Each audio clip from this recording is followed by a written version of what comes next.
আপনি যে জিলা পৰিষদ হিচাপে উঠিছে কি খবৰ ৰাইজক? প্ৰথমতে আপোনালোকৰ বড়োলেণ্ড চেনেললৈ ধন্যবাদ জ্ঞাপন কৰিছোঁ।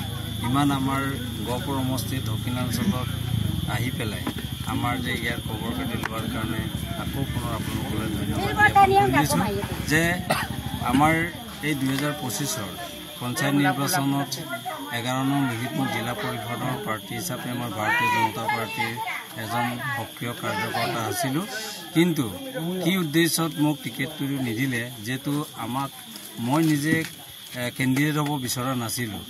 মোক লোহিতপুৰীয়া ৰাইজে আৰু ইয়াৰ অভিভাৱক পিতৃ মাতৃসকলে মোক এইবাৰ ভাৰতীয় জনতা পাৰ্টীৰ পৰা টিকেট বিচাৰিবৰ কাৰণে টিকেটটো মই বিচাৰিছিলোঁ আৰু টিকেটটো কি কাৰণত প্ৰদান নকৰিলে এইটো আমাৰ সমাজে ক'ব।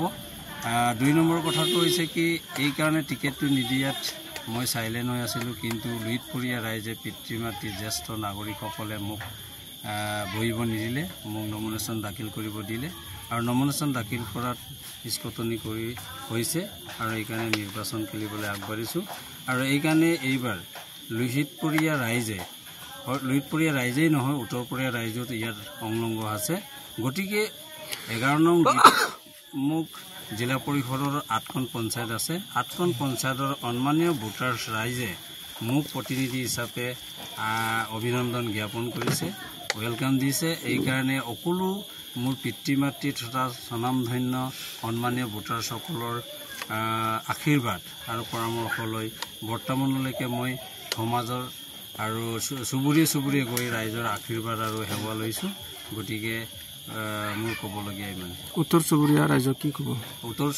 উত্তৰপুৰীয়া ৰাইজলৈ অশেষ ধন্যবাদ জ্ঞাপন কৰিছোঁ, যিহেতু উত্তৰপুৰীয়া ৰাইজে মই যেতিয়া গৈছোঁ তেতিয়া আন্তৰিকতাৰে নিজৰ পুত্ৰ হিচাপে মোক যি আদৰণি জনাইছে, উত্তৰপুৰীয়া ৰাইজলৈকে অশেষ ধন্যবাদ জ্ঞাপন কৰিছোঁ মোৰ তৰফৰ পৰা আৰু লোহিতপুৰীয়া ৰাইজৰ তৰফৰ পৰা হৈ মই উত্তৰপুৰীয়া ৰাইজক কোটি কোটি প্ৰণাম কৰিছোঁ চৰণত।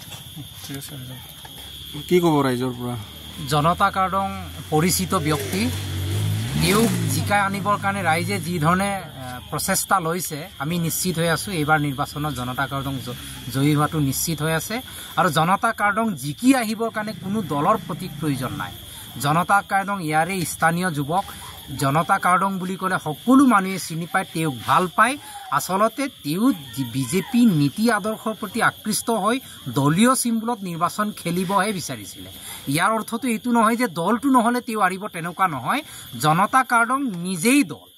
জনতা কাৰ্ডং নিৰ্বাচন খেলিছে মানে তেওঁ এটা দল আৰু দলটো ৰাইজে আগবঢ়াই দিছে। জনতা কাৰ্ডঙক বিপুল ভোটত জিকাব।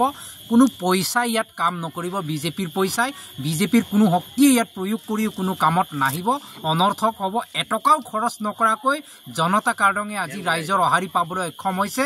জনতা কাৰ্ডঙক এটকাও খৰচ কৰিব নিদিয়াকৈ আমাৰ ইয়াৰ ৰাইজে, উত্তৰপুৰীয়া ৰাইজে, দক্ষিণপুৰীয়া ৰাইজে এইবাৰ জিকাই নিব। যেনেকৈ গণেশ কুটুম ডাঙৰীয়াই কম পইচাৰে নাই বুলিয়েই ক'ব পাৰি, ৰাইজৰ কষ্টৰে, ৰাইজৰ অহাৰিৰে, ৰাইজৰ 2 টকা